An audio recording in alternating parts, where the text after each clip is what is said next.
રાજકોટ શહેરમાં કાયદો વ્યવસ્થા પોલીસ વિભાગનો ખોફ ઓસરી ગયો હોય, લોકોને કશી જ કોઈની બીક ના હોય, આવી એક ઘટના પ્રકાશમાં આવી। એક વ્યક્તિએ સામાન્ય ટકોર કરી કે ગાડી ધીમે ચલાવી। આ ટકોર એને મોંઘી પડી ગઈ ને સામે જે વ્યક્તિને ટકોર કરવામાં આવી તેના ભાઈ અને તેના પિતાએ સાથે મળીને તેના પર ફાયરિંગ કર્યું અને તેનો લઈ લીધો। વિગતે ચર્ચા કરીએ આજના વિડીયોમાં। નમસ્કાર, આપની સાથે હું આકાંક્ષા। તમે જોઈ રહ્યા છો રાજકોટ શહેરના તાલુકા પોલીસ સ્ટેશન વિસ્તારમાં આવેલ મોકાજી સર્કલ, એમાં સામાન્ય બોલાચાલી થઈ અને ઝઘડાએ ક્રૂરતાનું સ્વરૂપ ધારણ કરી લીધું। એક વ્યક્તિને ગુમાવવાનો વારો આવ્યો। પૂરપાટ ઝડપે બુલેટ ચલાવવામાં આવી રહ્યું હતું અને એક વ્યક્તિએ ટકોર કરી કે વાહન ધીમે ચલાવો અને આ ટકોર તેને મોંઘી પડી ગઈ। બુલેટ ચાલક સગીર તેના ભાઈ અને પિતા સાથે મળીને કાયદો વ્યવસ્થા હાથમાં લઈ લે છે। તેના પિતા દ્વારા ગેરકાયદેસર હથિયાર દ્વારા હવામાં ફાયરિંગ કરવામાં આવે છે અને ત્યારબાદ એ યુવક પર 2 રાઉન્ડ ફાયરિંગ કરવામાં આવે છે અને તેની ક્રૂરતાપૂર્વક હત્યા કરી નાખવામાં આવે છે।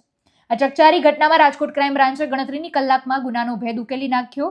સગીર સહિત પિતા પુત્રો ત્રણેય આરોપીઓની ધરપકડ કરી લેવામાં આવી છે। ફરિયાદીએ પોલીસ સમક્ષ જે નોંધાવેલી એફઆઈઆર છે તેમાં ચોંકાવનારી વિગતો તેણે જણાવી છે। ઘટના સમયે આરોપી રણજીતસિંહ વાળાએ પહેલા હવામાં ફાયરિંગ કરીને ભયનો માહોલ ઉભો કર્યો હતો અને પછી ત્યારબાદ કૃષ્ણસિંહને ગોળી મારી દીધી હતી। આ રીતની વાત પણ તેમાં કરવામાં આવી છે। જો કે સમગ્ર મામલાને લઈને અત્યારે પ્રતિક્રિયા પણ સામે આવી છે, તો તેને સાંભળીએ। ગઈકાલ તારીખ 8 જુલાઈ 2026ના રોજ આશરે રાત્રે સાડા 9 વાગ્યાની આસપાસ રાજકોટ શહેર તાલુકા પોલીસ સ્ટેશન વિસ્તારમાં આવેલ મોકાજી સર્કલ પાસે એક ખૂબ જ દુઃખદ અને ગંભીર બનાવ બનેલ હતો। આ ઘટનાની વિગત જોઈએ તો આ ગુનાના આરોપીઓ પોતે પોતાના બુલેટમાં પૂરપાટ ઝડપે અને ઘોંઘાટ થાય તેવી રીતે જતા હતા, જે બાબતે તેમને મળનાર કૃષ્ણસિંહ જાડેજા તથા એક સાહેબ રહેન્દ્રસિંહ જાડેજા સાથે એક સામાન્ય જેવી બોલાચાલી થઈ હતી।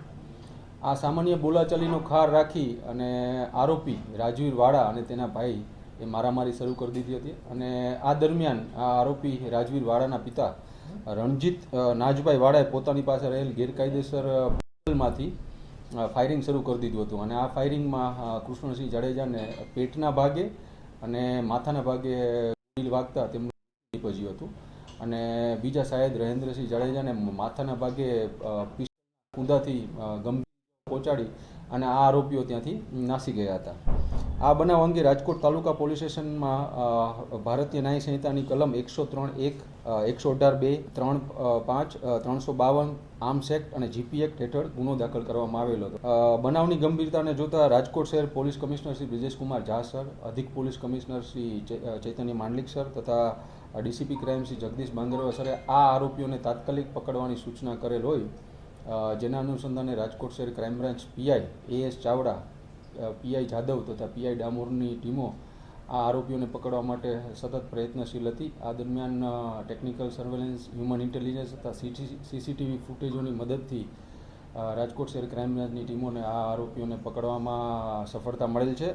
આ આરોપીઓના નામ છે રણજીતભાઈ નાજભાઈ વાળા, કે જે મુખ્ય આરોપી છે, અને એમનો પુત્ર રાજવીર રણજીતભાઈ વાળા તથા એક કાયદાના સંઘર્ષમાં આવેલ બાળ કિશોર પણ આમાં સામેલ છે। આ તમામ આરોપીઓને રાજકોટ ભાવનગર હાઈવે પર સરદાર નજીકથી પકડી પાડવામાં આવેલ હતા અને આમાં મુખ્ય આરોપી રણજીત વાળા ગુનાહિત માનસિકતા ધરાવે છે, તેના વિરુદ્ધ રાજકોટ શહેર તેમજ બાબરા પોલીસ સ્ટેશનમાં પ્રોહિબિશનના ગુનાઓ દાખલ છે।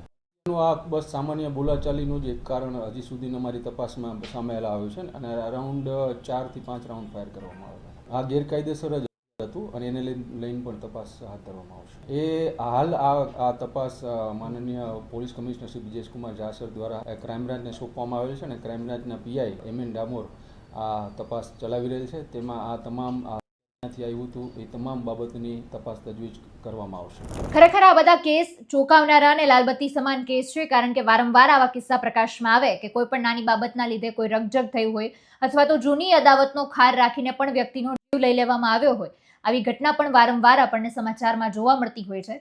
ત્યારે ખરેખર આ બધા દિશામાં વિચારવું પણ ખૂબ જરૂરી બની જાય છે।